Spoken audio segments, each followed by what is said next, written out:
વાત કહું? હા બોલ ને. આ દિવસે ને દિવસે પપ્પાનો ત્રાસ બહુ વધતો જાય છે ને? હા બેટા. કેમ? તને પણ પપ્પા ત્રાસ આપે છે કે શું?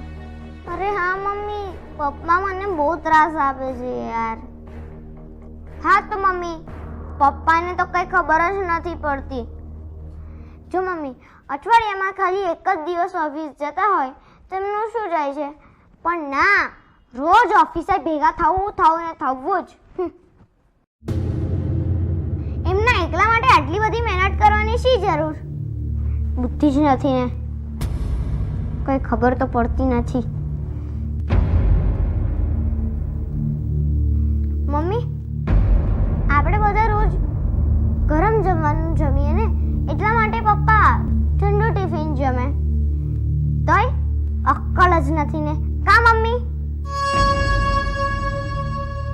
મમ્મી, આપણા બધાની જરૂરિયાત પૂરી કરવા એ પોતાની જરૂરિયાત ભૂલી જાય. છતાં પણ પપ્પા તો લાગણી વગરના જ છે, નહીં મમ્મી? મમ્મી, તું બીમાર પડે ત્યારે આરામ કરે તું, પણ પપ્પાને ક્યારેય બીમાર નહીં પડવાનું. પપ્પા તો લીમડાના પાંદડા જેવા હોય છે, ભલે ને તે કડવા હોય, પણ છાયો તો હંમેશા ઠંડો જ આપે છે. મમ્મી, પપ્પાની હાજરી તો સૂરજ જેવી હોય છે. સૂરજ ગરમ જરૂર થાય છે, પણ જ્યારે સૂરજ ના હોય ને, ત્યારે અંધારું છવાઈ જાય છે.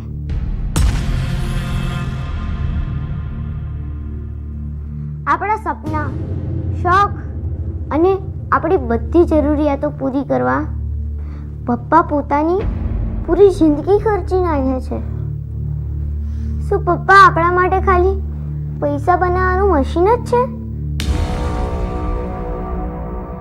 આપણે તેમની કદર નહીં કરીએ મમ્મી?